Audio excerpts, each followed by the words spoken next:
Welcome to Living with Intuition Coffee Chats, your source of real perspectives, insight, and humor from down-to-earth, kick-ass intuitives. Join Lindsay from Super Secret Powers and Andrea from A Soul's Journey with Andrea as we delve into today's coffee chat.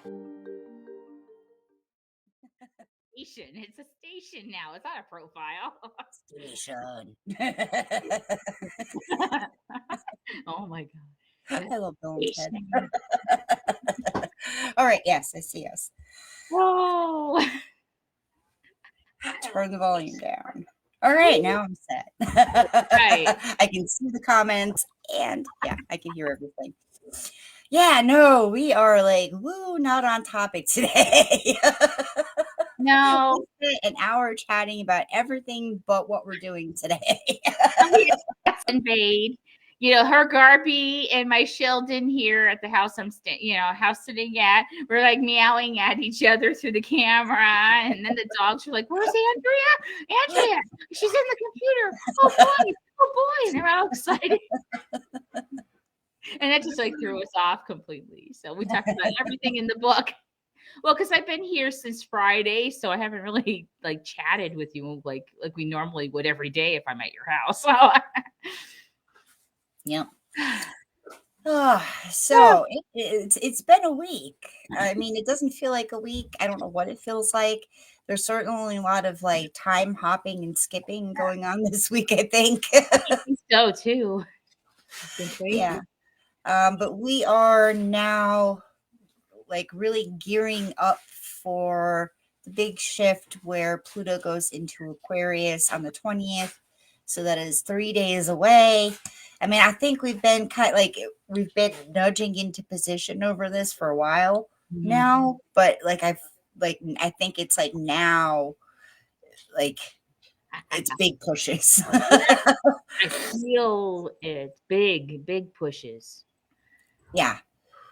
And like I've been getting like blips of almost like this dreamlike thing where like I'm caught in like a negative thought loop. And then like I just wake up and I'm like, whoa, that was weird. That was weird. Okay, never mind. Let's go on with life. I'm pretty sure the other night, my whole night's sleep was in a different reality of my life because the people were right, the places were right, but the scenarios were weird. Like I woke up thinking about it, like that's not how that happened, but maybe somewhere else it did. And then why are you showing me this now? I don't know. Now the Schumann's been steady, the Schumann energy, so the reflection of the the electromagnetic forces hitting the earth and our boundaries reaction to it. That's what the Schumann is.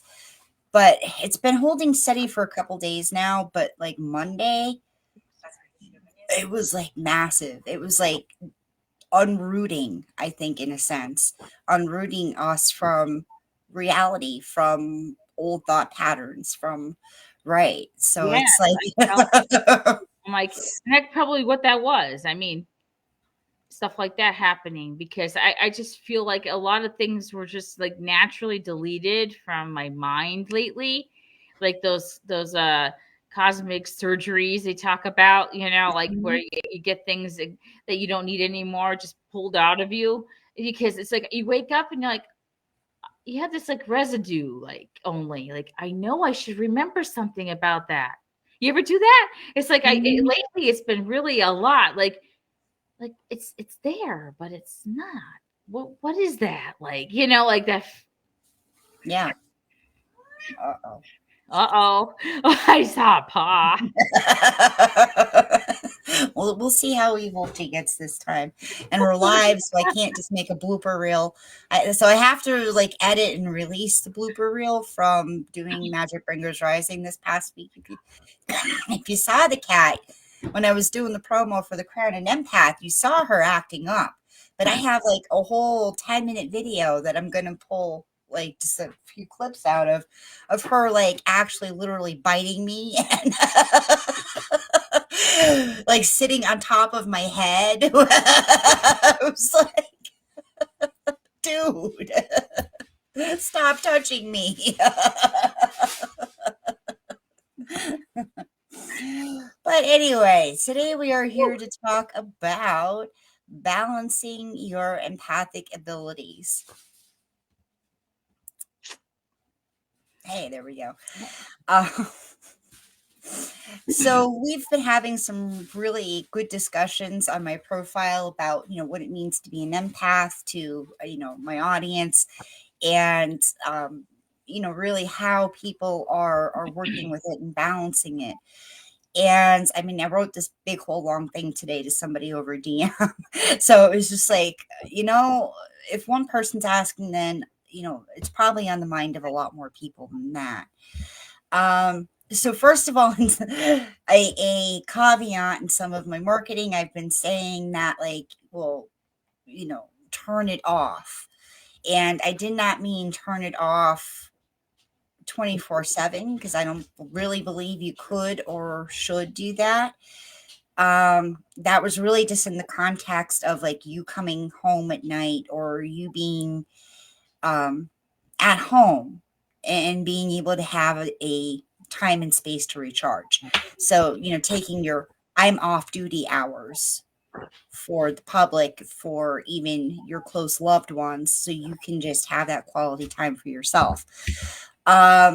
But so like it opened up this whole thing where it's just like, all right, well then this is really just about, finding that balance between the outer empath and the inner empath, and the times and places you need that. I mean, certainly over November and December, we were talking a lot on this about, what to do around the holidays. So some of this is, probably going to sound like a rehash of that, but we're gearing up for our Crowd and Empath event, which starts on Monday. So any empaths, I sincerely invite you to come to this. We're just going to take a little sojourn into an enchanted wood just to get our minds off of our daily problems for a little bit, so that we can learn some skills for boundary setting and for, really distinguishing you versus them when it comes to absorbed emotions. And well, there's 5 days worth of things. It's just say, yeah, we're not on topic today. So let's first then just talk about how to like turn it off in that sense, so that you have off time, off duty time, right? Andrea, do you have anything, or should I just keep going? You can keep going for right now. Don't worry. All right. But you're on a roll. Go for it. Now, I don't spend a whole lot of time out of my house. I work at home. I'm a caretaker for my husband who has cancer, but there is a lot of stuff that goes on in the house that I do need to take my own well-being for. And I go up and I sleep alone now, which is all fine, and it's where it needs to be right now. But that's when I really take that time to intentionally detach from my husband and wrap him in good night energies, good night, no pain, good night, just sleep through it kind of stuff. And whoever else is in the house with me, I just make that time to say, like, all right, you're going to bed, you're going to bed, you're going to bed. All right, let's go. And after I detach, after I, in a sense, temporarily maybe cut some cords, or at least push them off to the side where they're not in my immediate attention, I make sure that I try and fill my space up with me. And it's like letting my own energies back out again. It's like, and sometimes it takes some music. Sometimes it takes watching one of my favorite shows that I know I'm going to laugh my butt off at, because that laughter and that joy is going to expand my energies back out again. But the big thing, quality over just doing stuff, the point is to feel yourself again. Feel your own emotions, feel where you are at with things. Because once you get that sense and you've expanded that out a bit, so that like it's predominantly in your field and nothing else is, Mm-hmm. you'll certainly figure out very quickly what you've picked up from somebody else and what then needs to be consciously like loved out of your immediate however that looks. Maybe just bless it, like, okay, like, oh, all right, well, that was my dad's pain talking. Okay, so we're just going to push that over here because we love my dad, we understand why that pain voice is there, or maybe that fear voice, whatever. But yeah, that is not what I think or feel about this situation. And I really just let myself go, and I do that self-care after I've done that. So that's how you start that whole self-care recharge time, is making sure your space is clear, your energy is clear from other things, that you then give yourself permission to feel more you, feel, expand that out. And if I'm still not at a point where I want to deal with something big emotionally that's going on, I, at the very least, just fill myself up with things that will expand my own sense of self-love. Because without that, I'm not going to feel the confidence ever Right. to feel like I can handle that or be myself through it. Because you can't like love all your problems away necessarily. There are some things in life you have to go through because you have to go through. Mm-hmm. And they're not necessarily even like a punishment from the universe, or like they're gonna teach you a lesson. Like, they're just things are just things sometimes. So you really have to watch that self-judgment stuff, Mm-hmm. and just be with yourself, and be your own parent in a sense, where you then, you give yourself some good things just to make sure that you're not like completely rushing over the mental edge of like, oh, but he's going to be in pain tomorrow still, in my Right. analogy, my life here. So what do you say, Andrea? Well, I'm very ritualistic, so I have things that I do every morning and every night that have really really kind of balanced me out a lot over the years. I don't have the anxiety as I used to have, like panic attacks and stuff like that. I used to be pretty bad with all that. Essential oiling it up everywhere I went and making sure I had gems on and everything. And I've kind of gotten away from that because I feel that I go to bed and I release the energy that I might be holding on to and bring home my own. And then I transmute it with love. So nobody's getting back anything bad from that when it goes back to the person I took it from accidentally or on purpose, unknowingly, whatever. But it's transmuted into love and light so that we're all getting the positive stuff back. And I journal a lot. I am a good journal before I go to bed and in the morning too, because I have things I think of as soon as I wake up. I always have a song in my head too. But I like to separate things because I've learned about myself is that I take on everybody's energy, I make it my own, and then I don't know the difference.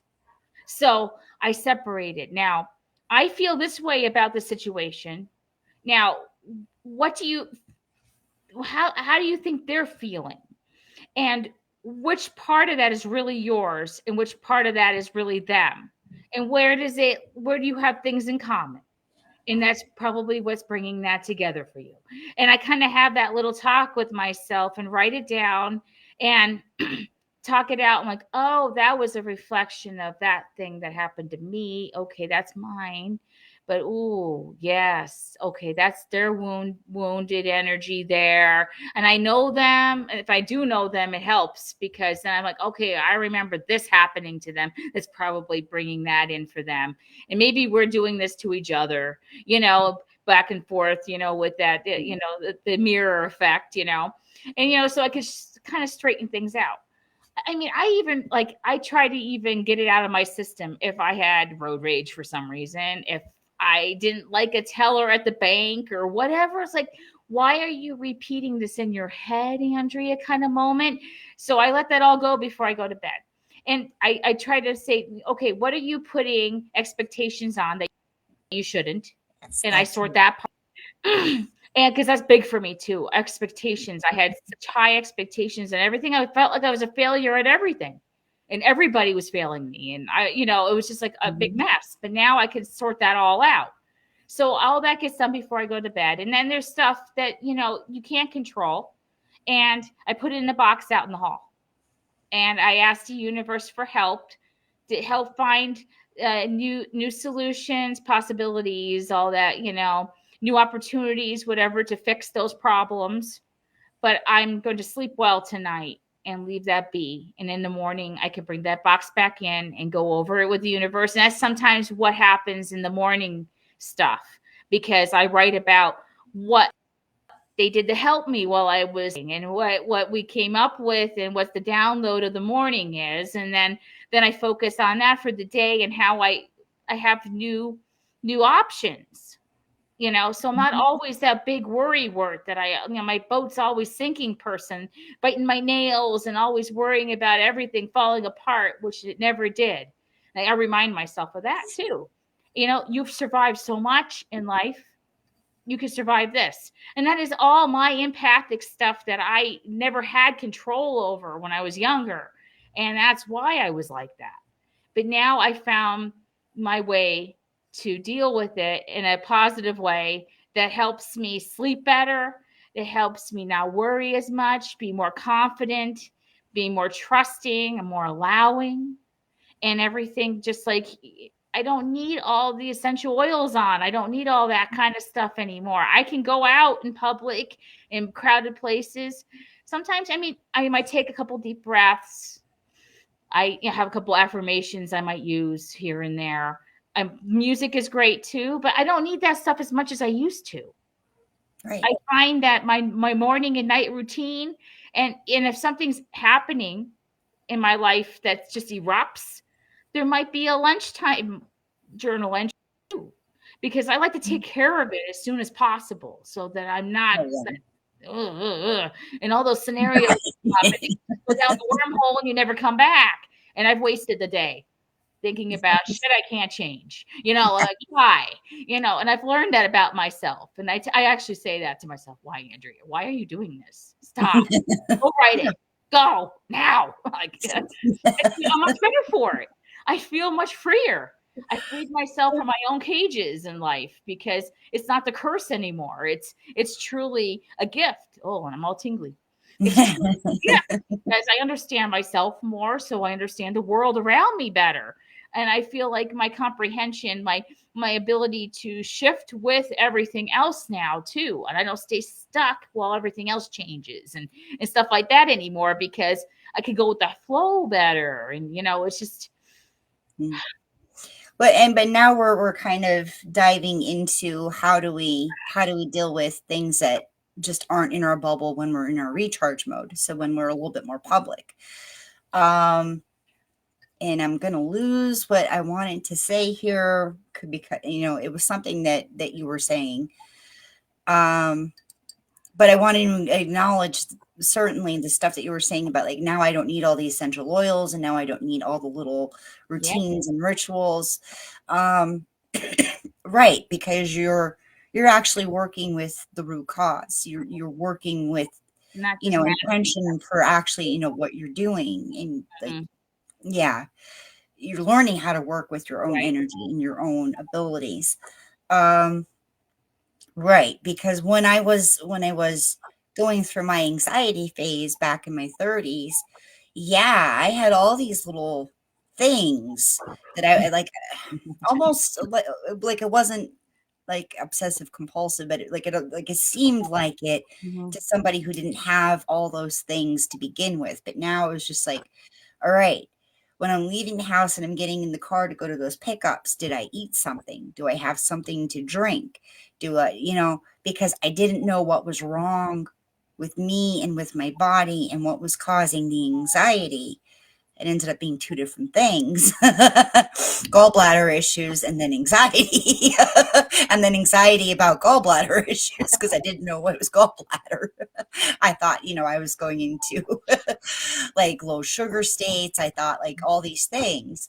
But so I did all these self-nourishing things before I left the house, and so that I could at least get where I was going, because I didn't experience that kind of crap on the way back, which is what should have been like my first clue.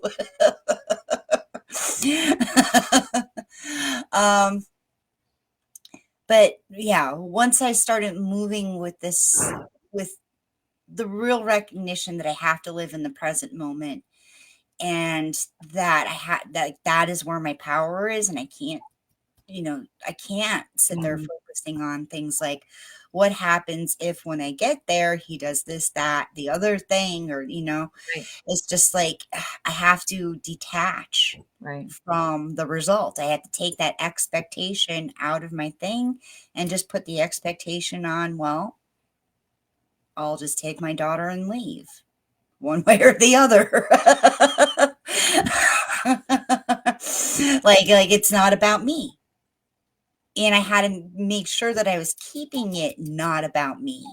And there's another thing in there, for empaths and for people who just find themselves being able to read other people Mm. just unconsciously. Um, it's a slow process to train yourself to do it, but once you hear it does in your energy, it comes a lot quicker. But you have to recognize that that person didn't give you permission to read them.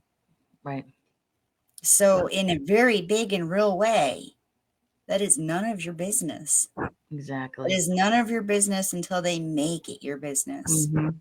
And you have no real obligation in any real tangible way to help them, just because you sensed something about what they were feeling or doing, or I mean, it's knowledge, but sometimes we can't really use all of the knowledge that we pick up. I mean, there's so many things happening out in the world, blips of thoughts. Like, it doesn't make it any more real. What makes our ability more real and useful is if and when people say, like, I feel like you understand me. Can I get like 10 minutes of your time? When they're explicitly asking for something. And of course, then you can still say yes, no, or, set your boundary and name your time for Mhm. how long, for when and how long you're going to invest in that. But, we've all been there, where people just come up to us and they start telling us their life problems. Going from Adam, he's like, where did you come from? So, Andrea, how do you set your boundaries with that? It's like, I'll be in lines and grocery stores and stuff, and people just start talking to me. And it's like, I'm not rude to them, and I'm not particularly over giving with information, but I respect them and I acknowledge them. And as long as I don't feel like it's getting out of hand, I'll let it go, because I think everybody needs to talk to somebody. And sometimes just that 2 minutes in line can be enough for them to change your day. And I can come up with some kind of little affirmation or saying or something that hits home for them, and poof, we're good. And we can move on, um but if it becomes one of those times where they want to keep you for an hour, and they're like you could feel it sucking you dry, like early on, it's like I'm sorry, I have some place to be. It was really good talking to you. You can find me online, and we can a new time if you would like to get into this more, because I do this stuff for a living, kind of like, conversation, Mhm. and get them to divert to a real opening for me, so that I don't have to feel overwhelmed by them going blah at me all at once, because I get that. It's like, but now I've learned that, it's like with social media and stuff, people can find you easily. Yeah. And if they Mhm. want to, and if they're just talking to talk, then I'll never hear from them. If they really want to talk to me and want assistance, then they're going to come find me, and that's the way I leave it usually, because it's not my not my job to get them to go there. To go, if they really truly want to change their life, want to know about this stuff and learn how to live a positive way with it, then they're going to come find me. Right. And that's the way Right. No. somebody, it's like, that's the way I say, so you don't have to come find me really, as long as but there's help out here, these resources kind of thing. I might blurt out resources for Yeah. counseling or hotlines or whatever, or you can come find me on Facebook and you can talk to me there. And some of them do. I'm like, yeah, I met you a couple weeks ago, and it might take them some time to get the nerve to do it, but it's like, I met you a couple weeks ago. Do you remember me? I'm like, usually I do. I'm like, yeah, oh, good. I'm glad you're here, kind of thing. Yeah. So it makes me feel good when they do find me again, because it was truly like, meant to be. But yeah, I really tried to say, the no, or not now, because if I've already been stressed out from shopping all day, dealing with traffic, dealing with other people, and I feel like I'm just like at the end of my energy for today, I'm not in no way ready to something wrong at that, so yeah. I've learned that, though, that you can say no, you can put it off, you can do it on the time that you want it to be. Yeah, it will, if you even want to. Right. But we have a comment here from Julia. Oh, Julie, hiya. Yeah. I started being so rude about this when I lived in Boston in my 20s, ignoring a stranger who is crying because I wouldn't talk to her and still won't, and actively cursing at each other in the subway, asking for directions and all that. But like, we don't have to put up with the abusive situations. Just because somebody like says they need something doesn't mean it's necessarily true. And the thing is, they don't even really recognize it, especially if they're not sober in some way, shape, or form. But also that, they might have other, mental, emotional disorders that might keep them from noticing that they are even crossing a boundary. So like, when I come up with somebody, or somebody, comes to me and I'm really questioning like whether they are really conscious of what's going on in the conversation, I just anymore, because it sounds mean, but it isn't mean. It's me recognizing my boundary. I want to get them away from me as soon as possible. But I don't want to be like in their face mean about it, because I will be. I can be. I'm Aries. I get a little pushy. I get a little like cranky, like stop touching me. I'm an only child. I recognize these things about myself. So I will give them like literally 5 minutes of my time. And I will use this active communication thing where I will repeat what they said to me. So if there is this, like, recently there was an older woman we met at CVS, and she just needed to just like talk about like all the problems in her life. But in that, I also heard that, like, she's still talking to her daughter, and she's still getting the medical care she needs. So I active listened, and I said like, oh, well, that's amazing that you have such support in your life. You are so blessed. And as our interaction was definitely going to come to an end, because there was a boundary around it, because we were just like going to drive her like 2 blocks away. That they just give her a blessing, Right? Because after that 5 minutes, you're out of my life. Not because I want you out of my life per se, or like I don't put those expectations on it, I don't put those thoughts into it, but because in the confluence of life, I have no idea if I'll ever see you again. So just period, end of sentence, go with God. You just needed that kind of reminder. Oh yeah, I do have those resources. I do have that support. I am doing better than I think I am kind of feeling could seep in because they heard it. Instead of saying things, they heard something that Right. connected. And that could have been all she needed that day was that little boost, like, And it makes the situation not draining for Right, me. So I don't sit there and listen to every single word she says right, or they say. I listen for the things that they have in their life that they need some reminding on. And yep, and when it's done, it's done. right, And I just like I don't dwell on it. I don't and then I don't find myself like, ugh, like why did they have to tell me their whole story? Or if I do, I'm only like that for like 5 minutes.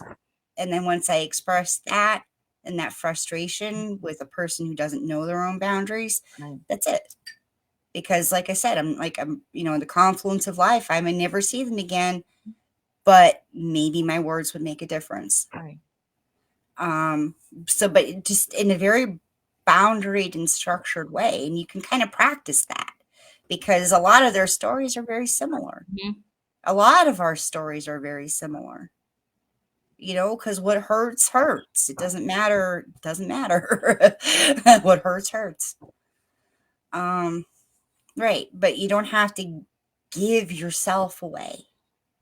And you don't have to give the time that you don't want away, or you don't have to go into your own pains and your own hurts over it. Just allow yourself to be a witness for a couple minutes. That's it. Because, maybe it isn't about you. Right. And most of the time, those situations are like that. They're not really about you. And that's why I had to learn that distinguish between the two. It's not like just because I'm feeling that doesn't mean that I have to hold that. I don't Yes. have to accept that. I can give it back. I can walk away from it and it doesn't affect my life anymore. And Yeah, when you realize that, it becomes so much easier. it does. It really does. We're so used to believing we have to hold on to these things in order for Mhm. them to be resolved. But the thing is, and here's where like Lindsay just gets a little in her curiosity and in her wonder about maybe how these things work. I don't know if we could actually absorb somebody else's emotion. I mean, it's all conjecture, it's all theory out there. I know that's certainly what it feels like, the Mhm. personal experience of it. But I've also noticed that if it isn't mine, it keeps like coming up and it keeps hitting my boundaries and hitting my triggers because Mhm. obviously it's not sinking in Mm. because maybe it's not mine. Right.